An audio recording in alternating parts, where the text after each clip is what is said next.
Welcome to Dawn of the New Earth. Today we are talking about the secret to transforming your reality, turning thoughts into reality, manifestation, as we explore the seventh step of inner alchemy, known as coagulation. Why is it called coagulation? Because you are coagulating, you are manifesting, you are making material that which is mental. You are transforming your reality. In the Neo-Genian system, this is what we refer to as will forming, giving form to what you will. And this is an incredibly important step because if you are not actually using these techniques to change your reality and change your existence, well, there's really not much point in doing any of this then, because it's all about making transformation. It's about understanding that, yes, the inner transformation is very important, but then that should be motivated to manifest your thoughts into reality, giving form to what you will. So that's what we're talking about today. It's going to be really good. And as always, hey, if you're not a member yet, please become a member. You can become a member on Patreon or hitting the join button right below this video and see all the different perks you can get access to. And any member gets access for free to all of my downloads on inner transformation in forms of PDFs. And I have a ton of them out right now on alchemy, on every single step. And I will be making one for this video as well. If you want to just purchase them outright, you can. The link is in the description if you want to do that. But it's a much better deal to become a member because not only will you get that, but you'll get, the different downloads that I make available down the road as well. Let's see. Also, we are doing a members only video after this, and it is called The Most Terrifying Gospel Banned from the Bible as we explore the Gospel of Peter. So that's going to be available for members. All right, let's see. Oh, yes. Also, if you enjoy my work and what we're talking about here, check out my book, Psychogenesis, Self and Universal Transformation. It discusses what we talk about here in alchemy in extreme detail, but not in terms of alchemical symbolism, in terms of psychology. So the same ideas, but expressed in terms of psychology. And it goes from inner transformation, which we call inner star actualization, to hyper awareness, attaining the highest levels of consciousness, and will forming, manifesting. And there's a ton of information in this book. So I recommend checking that one out if you like what we talk about here on Mondays with regard to alchemy. Oh, and for those who want to know what shirt I'm wearing today, I am wearing this shirt, which is the Magician card, which is really good for manifestation. We have the 4 elements in terms of the wand, the sword, the cup, and the pentacle, and of course spirit within the center, and Mercury being the sign of the magician refers being referred to expression. I create as I speak, abracadabra. That is what abracadabra, a lot of people think that's what abracadabra originally meant. I create as I speak. By the way, I'm doing a video on Lady Gaga's video, Abracadabra, an esoteric interpretation of it, which will be coming out real soon. So keep an eye out for that. Let's start. Let's begin. Let's do this. So we are talking about step number 7 in inner alchemy, which is going to bring us to gold. The whole point of alchemy is to transform lead into gold. At step 1, we started with lead. We are now at the 7th step, which is gold. We have finally made it to the most pure and incorruptible element. Now, remember, if you're new to alchemy, we're not literally transforming metal into gold. That's very silly. It's a set of symbolism that represents inner processes. So transforming lead into gold is symbolic for transforming the self from a very low state of consciousness to a very high state of consciousness that is capable of manifesting its will. That is what it means to engage in inner alchemy. It doesn't have any, obviously we don't think all this stuff, all this esoteric stuff is about creating a set of symbolism that resonates with our unconscious mind so that we can form a communication and a link between consciousness and the unconscious. And Carl Jung was obsessed with alchemy. So it has roots in Jungian psychology, or well, Jungian psychology, I should say, is rooted in alchemy. So let's get started right away. Let's talk about this. There's a lot to talk about. It's a very important step. So last time we left off on step 6. And what was step 6? Step 6 was connecting with our inner star, our true self, our higher self. And now that we've connected with our inner star, our true self, and our higher self, it's about letting the light of us as the inner star radiate onto the earth, which means to manifest our will into reality. We don't want to just be up with our head in the clouds all the time, where we're just so lost in our own thoughts that we're not even doing anything to change our lives. So coagulation, I have some notes here, of course. Coagulation is the final step of inner alchemy.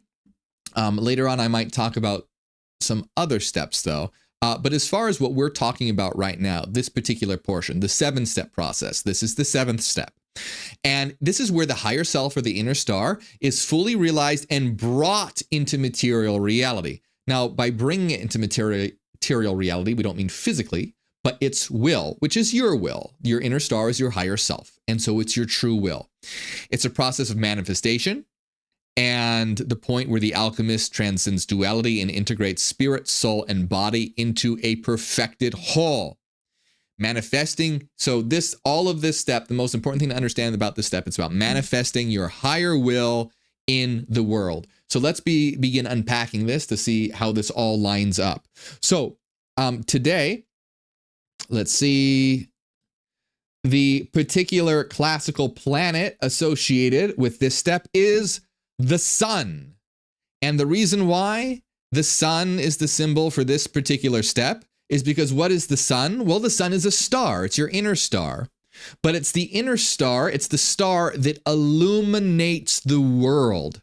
It's the source of light and life, the illuminator of all things on earth. So do you see how the star or the sun is the star whose rays or will symbolically is being cast onto earth? The sun also represents the radiance of the realized self shining in the world, becoming the light of the world. And also, it symbolizes the culmination of inner transformation. And the sun also represents our core identity, who we really are.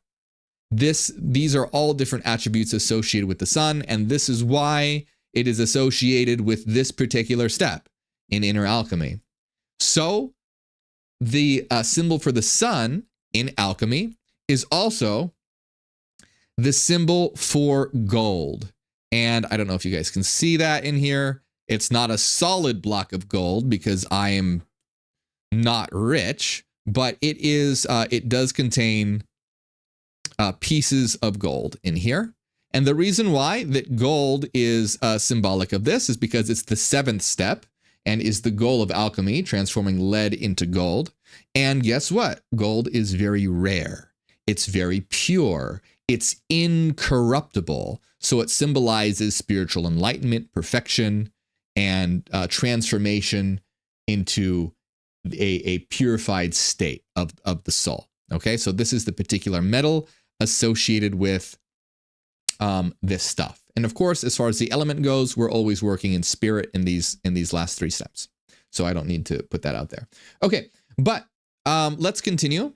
So if you recall last time, we were working with the primes. So we work with the primes, and the primes are, and by the way, if this is your first time and it sounds kind of confusing, you're like, what the fuck is this guy talking about? Just go with it. It'll start to make sense. It'll start to click. I know it can sound weird at first. But when you begin to realize this is about creating a set of symbols to communicate with the unconscious mind rather than it being literally true, it starts to make sense. So what we were working with in the previous steps were sulfur and mercury. And sulfur represents basically your true will, your power self, the urge to go beyond human, the divine will, the true will. Not your basic desires, not like, oh, I want a cheeseburger. It's your true will to become who you really are and discover your purpose and enact your purpose. That's essentially what sulfur is. And mercury represents the soul or mind. And mercury as the soul or mind represents your imagination, your conscious thought processes, your unconscious mind. It's that aspect of who you are. It's your mental faculties. And so what we did before in the previous steps where it was to combine sulfur and mercury, meaning that you are directing your mental faculties such that they are directed towards achieving your true will, achieving your divine will, achieving your purpose. Okay, so does that make sense? The symbol of combining mercury and sulfur, what that means is aligning your mental faculties with your true will. So what we are doing now in this particular step is bringing in salt. So, and these are the three primes: salt, sulfur, and mercury. Now, why salt? Well, salt represents matter, but not just any kind of matter. Salt represents, because salt is a very beautiful crystal. It's a very well-structured crystal. So it's not just any kind of basic matter like dirt. What salt symbolizes is matter infused with spirit, matter infused with divinity. So the goal of this step is to combine sulfur, mercury, and salt.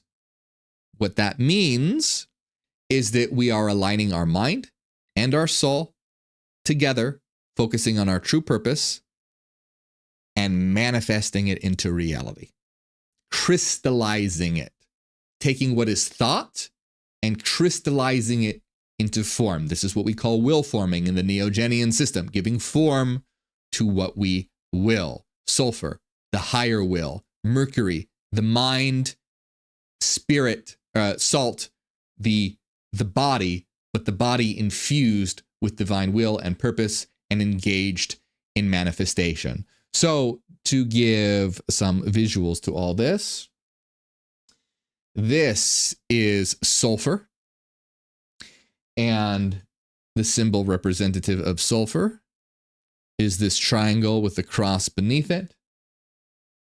This is mercury, which is very dangerous. Don't get mercury because it's, but mercury is also known as quicksilver, which is a very cool name, but it's the only metal that is liquid. This isn't, I know you may not be able to see it on camera, but this is not a bead. This is liquid. It's liquid metal. It's a metal that liquefies at room temperature.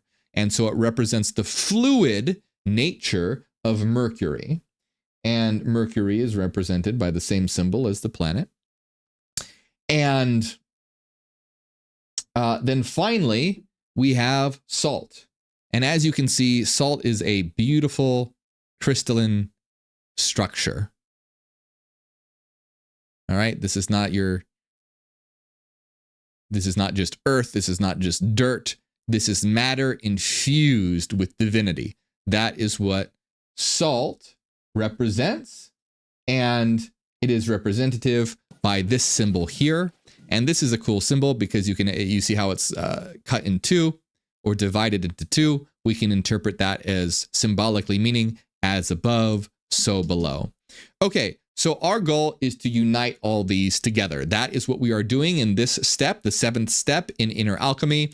We are combining our true will with our mind and manifesting it into reality. Our true will becoming our thoughts, becoming reality. So do you see how it's going through this process of this is our true source of our true will. We're bringing it into our mind, and then we are bringing it into existence itself. Okay. So typically sulfur is considered masculine, salt feminine, mercury androgynous. Remember, this doesn't have anything to do with actual gender or sex as we understand it today in our culture. It has to do with energy patterns. Instead of masculine, feminine, androgynous, you could say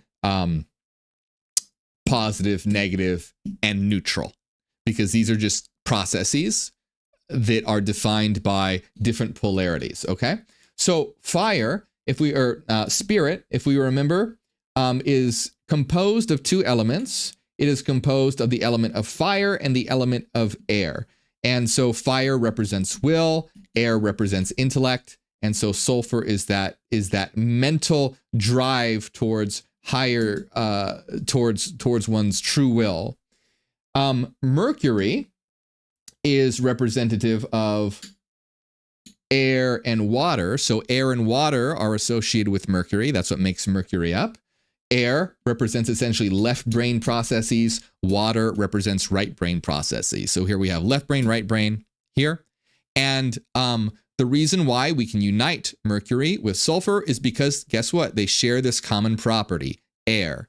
They share this common property of air so that they are able to, look at that, interact. They can form a link.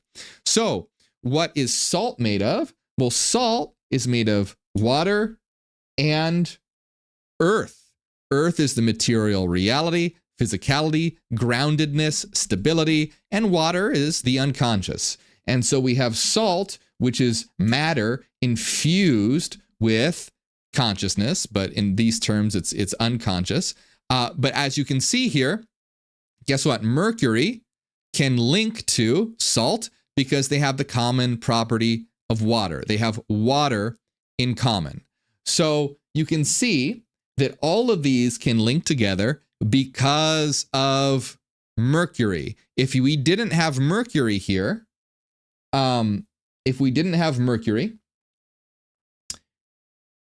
you can see here there's no common properties now. There's fire and air on sulfur, and then there's water and earth with salt. They can't link. There's nothing common to link them.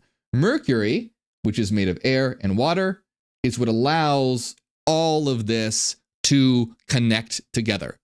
And by the way, do you remember the alchemical tetractys that I showed you at the very beginning of our alchemy lessons that has the elements on the bottom, and then the primes above that, and then the two principles, and then finally the one, or the philosopher's stone at the top? Well, you can see we've made two rows. We've mastered the elemental domain, and we are now engaged in finishing up the domain of the primes. But do you see how we've become master of the element? Here in this process, in the seventh step, look at everything we're using. We're using all the elements, but not even just by themselves. We're using them in their higher forms, in the forms of the primes. Okay? So, and by the way, notice that this corresponds to the 7 steps as well. 1, 2, 3, 4, 5, 6, 7. Now, I will say that if you guys want, I don't want to overwhelm you with too much information, but there are, let's say, 3 secret steps, because where's the rest of this? There's more to it. If you guys want to see those extra steps, let me know. Let me know in the comments, and we will explore those because they are very interesting. But for now, I don't want to overload with information, so let's stick with this. So this is what we're working with here, and essentially what we're doing, like I said, we are taking our will and manifesting it in reality through the medium of thought, or from will to thought to manifestation. Symbolically, that is what that represents. And finally here, and don't worry, I'm just giving you an overview. If you're still like, well, you haven't told me how to do it. I know. I'm going to get into that. Don't worry. I'm just letting you know the symbolic system that we're working with. So, and then finally, let's see, the tarot card associated with this is, of course, let's see if it can show it up, fit on here, is the Sun card. So this fits extremely well with this 7th step of inner alchemy, because the tarot card represents illumination, joy, and the realized self. You can see that bright sun, the inner star. But what's that inner star doing? It is causing things to grow. It's causing growth. And you can even imagine that this is sort of being like the higher self of the child down here. And so the child riding the white horse symbolizes the soul that's free from illusion and fully actualized, and it's free from delusions, free from illusions. It's purity. That's what it represents. And the white horse as well. Purity, transformation, growth, and it's also this forward movement as well. And also what we can understand is that we can take a look at here and see that there are 1, 2, 3, 4 sunflowers representing the 4 elements working with us, growing with us. And then we have the 4 or 7 flowers in the child's hair, which represents the 7 stages of inner alchemy. Now, that's not a traditional association, but that is an association that fits very, very well. 7 is often the number of like perfection and finishing. So this is the particular card. So we have the sun as the planet, gold as the metal, the tarot card as the sun, the primes, which contains the elements in here. You can see we are at a very completed phase where we are, and this will represent the coagulation of our will from thought to reality. Okay, so let's start talking about this. So remember, I know I say this a lot, but just to repeat myself, remember there's 2 aspects to this. There's the conscious aspect and the unconscious aspect. The symbolism, everything that I just showed you, that's about forming a set of symbols to communicate with your unconscious mind, because your unconscious doesn't communicate in words. It communicates through symbolism, like in dreams. So by associating this symbolic set with what we are doing here, you are telling you're communicating with your unconscious so that it will begin to, in the background, work with you in this process. You're getting it to work with you. Now, this is not enough, of course. We also have to engage in the analytical aspect of it, in actually understanding in a logical, rational way, in a structured way, what all this means and how to put it into action. But we want both working with us. We want the unconscious in the background helping us as well, married to our consciousness, which is directly enacting and developing what our goal is. Okay? So hopefully that makes sense. And that's why all these symbolism sets are important, because it's about communicating with your unconscious mind. And you really only start to understand that when you actually start working with the symbols. Because look, if you just look at these symbols, it just looks like a bunch of bullshit. Like, what does all this have to do with anything? Just a bunch of bullshit. But guess what? If you've never, let's say Japanese, if you've never learned Japanese and you go pick up a book that's written in Japanese and you open it up, guess what? It's going to look like a bunch of bullshit. But is it? No, it's a beautiful story or a book on philosophy. It's going to communicate information to you. But if you don't know what the symbols mean, if you don't know what the letters mean, if you don't know how they work together, it's just going to look like a bunch of nonsense. But of course it's not. So the same thing is going on here. A lot of people look at this and be like, oh, that's just a bunch of nonsense. Well, no, it's not. It's just a language that one hasn't understood yet. And when you understand this language, it's the language of the unconscious mind, and you're communicating with your inner self. And that is very powerful, extremely powerful. Okay, so let's start understanding this more in a conscious way as well. So giving form to what we will. So I'm going to be reading some excerpts from my book, Psychogenesis. And the first thing that we want to understand is, what the hell is the will? We want to give form to our will, right? So what is will? A lot of people confuse will with desire, but let's not do that. Desire and will are not the same thing. So you can have a multiplicity of desires going on right now. You might desire to eat a piece of cake. You might desire to be healthy and eat celery. You might desire to go sit on the couch and watch TV. You might desire to go and run a mile to be healthy. You might desire to go to sleep. You can have all these desires right now at the same time occurring within you. And those are all desires. What the will is the desire that you act on. The desire that you actually choose and enact. So if you have all those desires and what you actually do is go eat a piece of cake, that's your will. The other desires that you had, those are not your will. Those are just desires. Okay, so that's important to understand the difference between will and desire. So understanding all this analytically and logically is important for putting will forming into practice, where we want to actualize our true will, our highest will, our purpose, not just things that we feel like we want to do in the moment, but our true will, our true purpose that emanates from our power self, which we talked about in step 6. Or was it 5? Sorry, step 5. Step 5. So let me read you a bit here to understand this in a little more detail. So philosopher Henry Frankfurt made important points about how we think about our will, especially how it comes to desires and how we act on them. So the difference between will and desires. Desires are about what we want, like really wanting a piece of cake. Desires are often tied to our feelings and emotions. They're about what we crave or wish for. Will, on the other hand, is about taking action. It's one thing to want that piece of cake, but it's another thing to actually go and get it. Just because you have a desire doesn't mean you'll do something about it. Your will is a desire that you act on.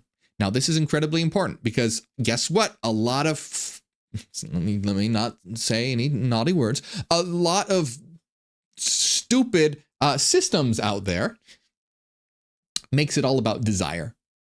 Like, oh, if you just sit there and really desire money and a new house and make a vision board with your desire, you're just going to start getting checks in the mail. You're going to get an inheritance and all that. No, it's not going to happen. You can desire to be a millionaire all you want. You can desire to travel all you want. You can have all these desires. Doesn't mean it's going to become your will. Your will is about taking action. So your will is a desire that you act on. But it's a little more complicated than that. There are something known as immediate desires, okay? Immediate desires are things that pop up spontaneously, like those instant urges or cravings you get. It could be something simple like wanting a piece of chocolate, or even something important and complex like wishing for world peace. So it's not about complexity. The key about immediate desires is that they're immediate. You don't spend a lot of time thinking about them. They just kind of show up. For example, feeling thirsty and wanting a drink is an immediate desire. It's straightforward and happens without much thought. Again, it doesn't have to be super complex like you would think, or complexity doesn't matter. Like world peace is a pretty complex desire, but it would be immediate desire if you just, you see someone get hurt and you just immediately, oh, I want world peace. So do you see the difference here? It's not necessarily tied to level of complexity. They tend to be more simple, but not necessarily. It's tied to the fact that they are immediate. Then there are second order desires. Okay. And second order desires, this might sound a little confusing, but it's really pretty simple. They are desires about desires. They can be desires about your immediate desire or desire for another desire. Now, I know this could sound confusing, but it's actually pretty simple. It's like you have a desire, then you have feelings or thoughts about that desire. This is why it's called second order. It's basically a feeling or desire that you have about a desire. For example, you might have an immediate desire to eat junk food. But after thinking about it, you realize that's bad for you. So then you may have the desire to eat healthy instead of junk food. Now that might sound like, what do you mean by that? Well, what I mean by that is, some people, a lot of people, don't necessarily desire to eat healthy. It doesn't sound very, no, I don't want to eat celery. I'd rather have a candy bar. A lot of people don't desire to eat healthy. But a second order desire would be the desire to eat healthy. Like I want to eat healthy. You understand? I want to eat healthy. Or I want to not want to eat a candy bar. So they're second order. They're desires about desires. And again, this is not, it can kind of sound confusing, but it's really not super complicated. And this is the key to understanding all this, though, because this is about bringing your thoughts into reality. So we have to understand how our thoughts work. If we're not understanding how our thoughts work, guess what? We're not going to be actualizing our true will. We're just going to be eating candy bars and watching Netflix all day, which is why we live in such a shitty world, because guess what most people do? They just run on their immediate desires. So the central question here is, which desire becomes your will? You have a lot of desires. Some of them are immediate, like I want a piece of chocolate, and some are second order for those you take time to reflect on, like I don't want to eat a piece of chocolate. These desires can sometimes conflict. Which desire will win out? Which will become your will? Which desire will you act on? You can have desires and act on them immediately, or you can take a step back and evaluate your desires and think about if you actually want to have those desires or not, or if you would prefer to have other desires. Do you act on the first desire that comes to mind, or do you follow that desire that comes from thinking things through? Notice this is all metacognition. Remember I talked about the 3 keys to higher awareness? Hyper awareness is metacognition, concept networking, and phenomenological experience. Well, this is a form of metacognition. Metacognition is very simple. Well, it's not very simple. What it is very simple. Actually doing it can be complicated. But metacognition is thinking about thought. And that's what you're doing here. Most people don't think about thought. They just think. And you can have varying levels of metacognition, all examining different thought structures and levels of reality, levels of objective reality, internal reality. And this is what allows you to construct an accurate model of what things are and what you are. So let's see here. Immediate desires arise without much, you don't think about them very much. Desire to drink water when you're hungry, blah, blah, blah. I think you guys get the point here. So with that in mind, so we've understood something about desires, right? We've understood what desires are, and that there are different kinds of desires. There's basic immediate desires, and then there are second order desires, which is desiring about desires. They're higher level. They're desires that we reflect on and think about. So that now we know that about desires. Now let's bring this over to will, okay? Because just like there are 2 kinds of desires, we're going to talk about 2 kinds of will here. Basic will and elevated will. Basic will is the ability everyone has to act on their immediate desires. It's like the first thing that comes to mind, and you just do it. For example, if you're hungry and you see a sandwich, your basic will would lead you to eat the sandwich without much thought. It's the most straightforward form of decision making, where actions are driven by spontaneous, immediate desires and urges, right? So that's basic will. Because remember, your will is the desire that you act on. So your basic will is your will conforming to your immediate desires. You acting out those just basic urges without like thought or reflection, or you just do it. Like an animal is like an instinctual animal is for an instinctual animal wants to poop, so it poops. Its immediate desire of pooping becomes its basic will. Its immediate desire of eating kibble becomes its basic will. They don't have very much capacity for second order desires or elevated will. So, okay, so basic will. What is elevated will? Elevated will is when your choices align with your second order desires, the desires about your desires. Elevated will is about reflection and deeper understanding of what you truly want. This is a deeper level of self-determination where decisions align with second order desires, okay? So basic will, immediate desire. Elevated will aligns with second order desires. So let's say you have the immediate desire, I want to eat a piece of chocolate.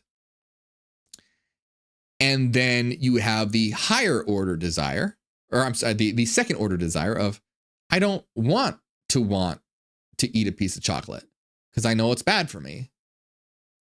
If you eat the piece of chocolate, that's basic will. If you refrain from eating the piece of chocolate, That's elevated will.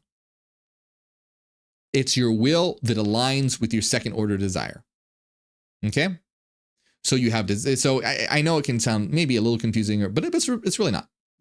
You have two kinds of desires, immediate and second order, and you have two kinds of will, basic and elevated.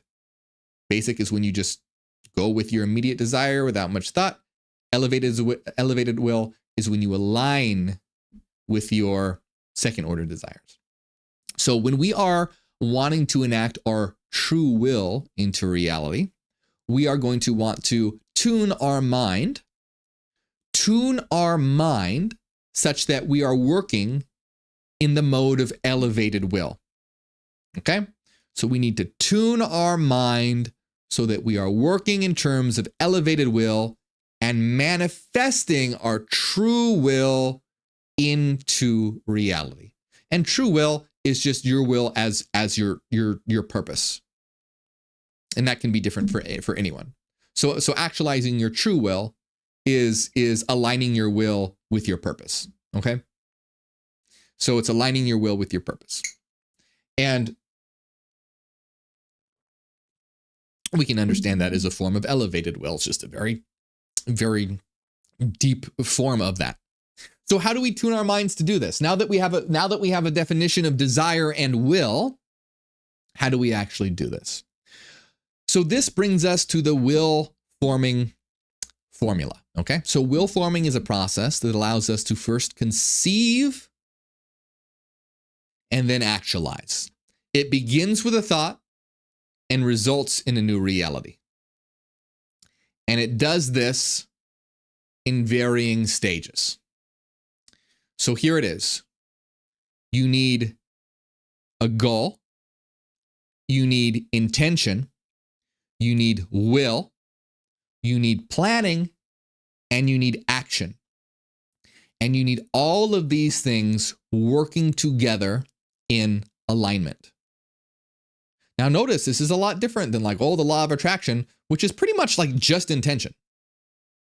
Or maybe like a goal and because there's something that you want and then it's a very incomplete formula.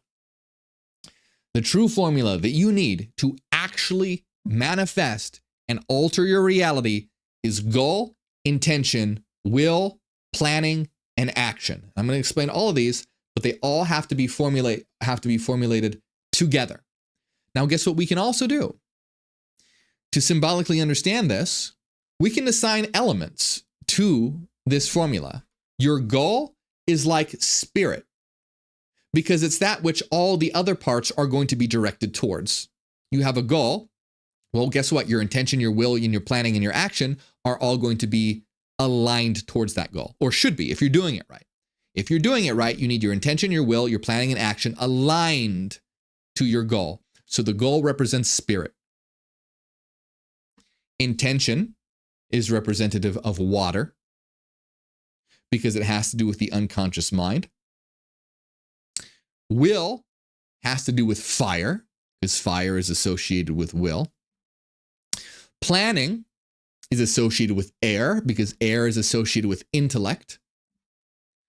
And action is associated with earth because earth is about manifestation and groundedness and practicality and actually getting something done. So here you can see, and by the way, do you see how there's a difference here between understanding something analytically and symbolically, but we're marrying the two to get a better understanding and having unconscious and conscious processes working together. So we need goal, intention, will, planning, and action. That is spirit, water, fire, air, and earth all working together. So, by the way, that's what is symbolized on my shirt, which is, can you see? Fire, air, earth, water, spirit. Mercury, the symbol of expression.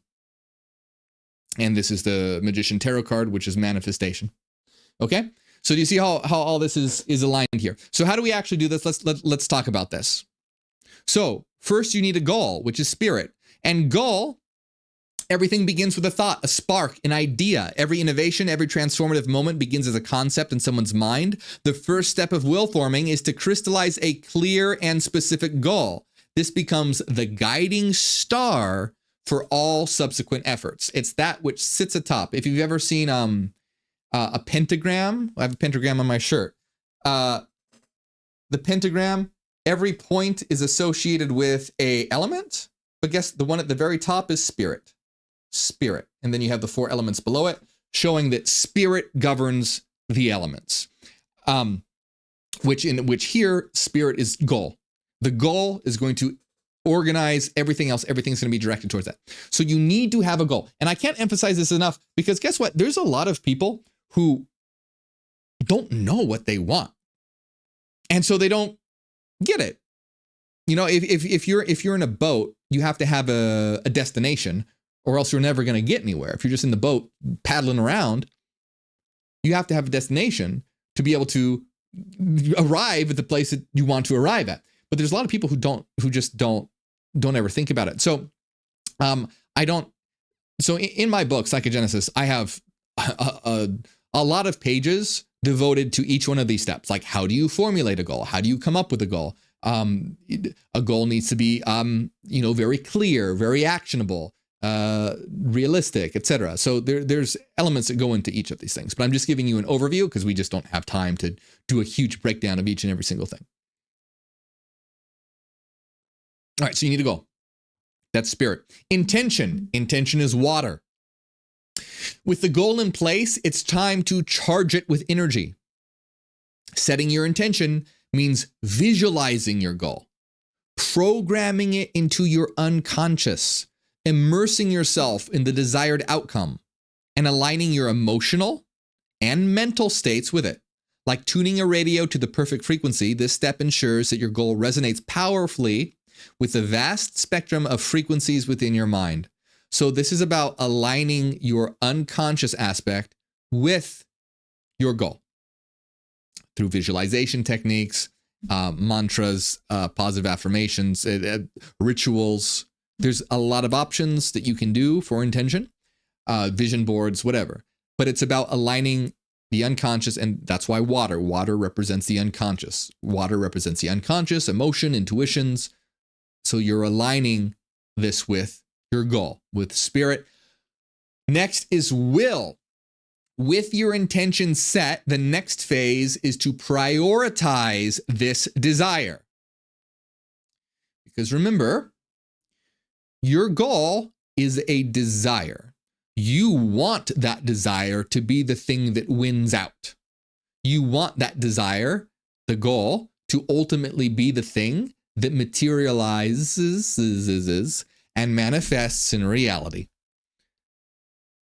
Your will that you give form to. So the step of will, which is symbolized by the element of fire, fire representing will and passion and desire and inspiration. So with your intention set, the next phase is to prioritize this desire, to elevate it above all distractions and competing wishes. It's about committing with unwavering determination in this step.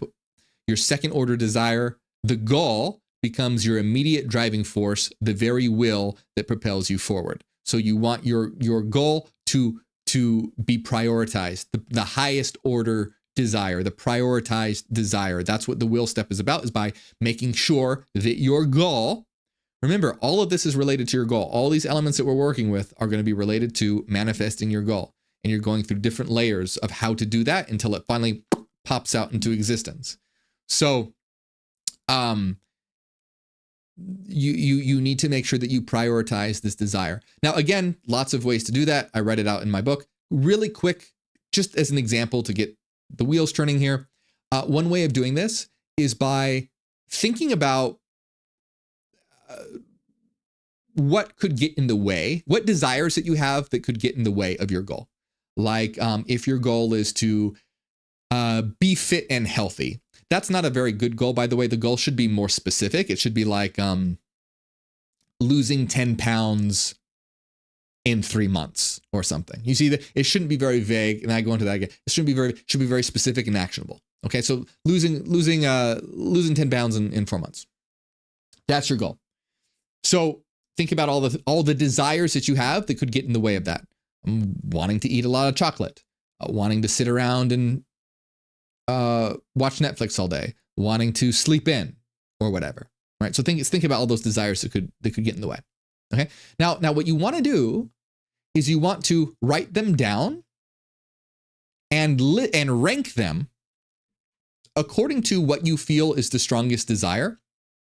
But you want to include your goal in there, and you want to be honest with yourself. Okay. So so don't just put, oh, my goal, losing weight and blah, blah, number 1. Don't do that. Unless it's true. If it's true, that's fine. But be honest with yourself. Be like, okay, no, you know what? I'm probably going to sleep in. So sleeping in is 1. And then, I really like eating chocolate. So that's like number 2. Then there's my goal. And then there's like watching Netflix. I guess I can cut that out or whatever. So you rank it and you see where your goal is. And it's usually not at the top. What you want to do, this step of will, is about making sure that it is number 1. And what you should do then is take another piece of paper and put your goal as number 1 and the other ones below it. Because one list is going to represent how things actually are, and the other list is going to represent how you want them to be. And then it's a matter of making once you've so that's like a mental exercise, right? To really start to see what's getting in the way and to see where your priorities lie, and then making a list where your priorities should be. This helps organize your thoughts, organize your mind. Now, this doesn't mean obviously like, oh, just magically it's going to be super easy to do my goal and not eat junk food anymore. No, of course not. But it will begin the process, and then the actual techniques are complicated because I don't have, again, enough time. But you want to begin to change your mindset so that you actually really do start to prioritize your goal rather than the other elements, rather than the other desires. So you're going to want to, do real quick example. Let's say on your walk home, every time you walk home, you pass by a bakery and you just always get a cookie at the bakery store because you love eating the cookies and you just can't help yourself. Well, if that's messing up your goal, an option to rectify that would be pick a different way to get home, even if it's longer, so that you don't pass by that bakery. And that's just one example. But as you can see, it's going to be personal to you, but there are techniques that you can do to try and find ways to mitigate those desires and amplify your goal. Okay. So you want to align your will with your goal. That's fire with spirit, water with spirit. Now 4 is planning. And this is air. And this is a clear roadmap. By planning, you convert your abstract ideas into concrete steps. Each step becomes its own manifestation point, a smaller set of goals to tune and align with as you journey towards your main goal. So if your main goal is losing 10 pounds in 4 months, then the planning stage would be like, okay, how am I going to do that? And then so you would actually start to plan this out. All right, I need to exercise for 20 minutes every single day, or walk this many steps every single day, reduce this in my diet. You write it out. And so then guess what though? Each one of those steps, make sure that they're real and actionable. And you should probably put like a time frame to it, like, oh, I'm going to do this in a week, or I don't know. You just want to make sure it's very specific, not very vague. Like, oh, I'm just going to exercise more. No, how many times a day, or how many minutes a day, how many days of the week, what kind of exercises are you going to do, etc. Has to be detailed, really. And each one of these then becomes a sub goal. So these sub goals aren't really goals in and of themselves. They're means to an end to achieve your final goal. So now you have air, aligned with spirit, aligned with your goal. And then finally, you have action, which is earth. Action, finally charged with intention, unwavering will, and a clear plan, you move into the world of action. And this is the culmination of all preceding steps, the final push that manifests your desired change that impacts the wave function of the universe. That's getting a little more complicated. I can go into a lot of detail in my book, talking about the energetic structure of reality and how this relates to all that. But anyway, you're changing your reality. You're bringing a thought. Will forming transforms us into reality shapers. Harness your divine light within and shape the realities born from your mind. This is like a birth. This is a phase in which you are having the seed of a goal gestate and eventually become your will fully formed and in the world, manifesting your true will, your actual desires, your second order desires, what you really want to occur in the world. And so and by the way, this isn't always, so I have it listed as goal, intention, will, planning, and action. Okay. It's not always in this order. Usually you want goal first. I mean, you need a goal, but it's not always in this order. And it's not always a linear step. It's not like, oh, you do your goal, then you do your intentions, then you do will, then you do planning, then you do it can be like, for example, when you get to planning, you might realize, oh, you know what? I need to I need to go back to the will section and make this particular step in my planning my will.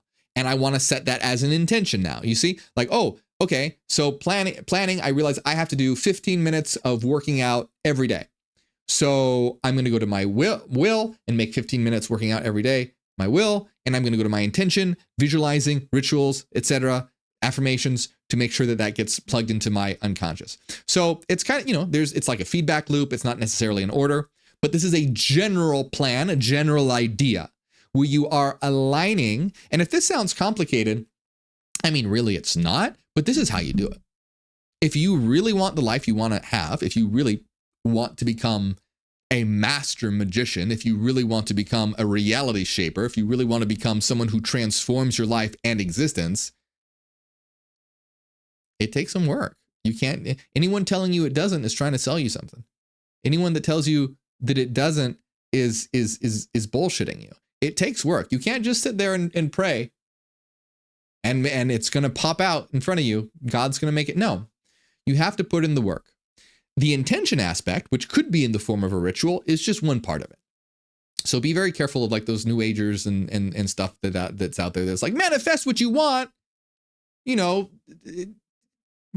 this simple step. There is no singular simple step that's going to, it might be an important step in a broader structure, but this is what is important, right? And I can't stress this enough. Okay, if you really want a new life, if you really want a changed life, if you really want a new reality, you have to put in the work and you have to follow these steps. I mean, if you find steps that work better for you, great, fine. But these are very powerful steps. Think about it.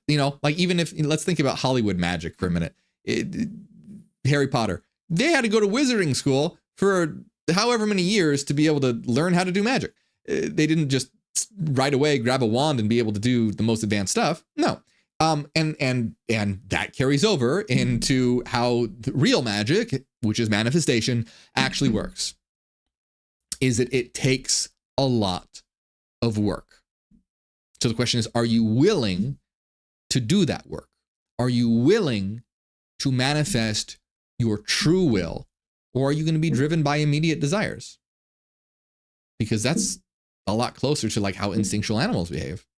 So are you trying to go beyond human, or are you going to let yourself regress? That's the question. Let me tell you, most people these days, they're not trying to go beyond human, which is unfortunate. We shouldn't have a superiority complex. No, That's not good. We don't, oh, we're so much better. No, it's more like helping people. Like, oh shit, that sucks. Because this world makes it difficult. When you're trying to struggle to survive, make ends meet, there's wars going on, there's all this bullshit, hatred, and keeping you working and distracted by devices that are designed to be addicting. It's very difficult. So I'm not necessarily, I empathize. I'm not saying all these people are, all just lazy idiots. Some people are, but a lot of it has to do with the conditions that they were raised in, education systems that have failed them, etc. So anyway, my point being is that, it's up to you to make the choice to go beyond human and transform yourself, your life, and your reality. And you absolutely have the power to do it. Start simple, start small, little baby steps. It's fine, but you have the power to do it. You are a divine mind. You are a being of infinite light. You have the power to create what you so will. And ultimately, we're not talking about this right now, but later on, because inner alchemy is about inner transformation, later on, we'll talk about how to collectively transform the world in a sort of universal alchemy, in alchemizing of the universe, the world and the universe and reality as a whole, and apply the principles that we have learned to all reality and all existence. So here's what we're going to do, because this was the 7th step. What I'm going to do in the next video on alchemy is I'm going to teach you guys a ritual, a will-forming ritual that will make this, I put this in a very helpful format and be an extremely powerful ritual for fortifying your goal in your mind as an intention, which will ultimately make manifesting it much easier. This is a very powerful ritual. This is a ritual that I use all the time. I personally use this all the time. So I will be sharing that with you guys in the following video, which should be on Monday, depending on my schedule. That's what I have planned right now. It should be next Monday. But remember, my friends, I hope that you enjoyed this. This is important stuff. Check out Psychogenesis for a full detailed breakdown on these different aspects. And hey, become a member. It helps out the channel a lot. Helps me reach more people with this information. I really appreciate it. And you'll get access to all my downloads on alchemy with all this stuff clearly listed and bullet points and easy to read and understand points so that you can have it on hand in your journey. If you want to just purchase it outright, you can. There's links in the bio. And let's see. Oh, yes. Members only videos. We're having a members only video pretty much right now, which is the most terrifying gospel banned from the Bible. That is the Apocalypse of Peter. That's what we will be checking out in the members only video. But thank you all so much, my friends. I hope you enjoyed this. A big shout out to everyone who supports, especially Renaissance Fairy, Cassidy, Angela, DB, Nusalina, Dallas, Sacred Moth, LaDonna, Mario, and everyone else. Thank you very much.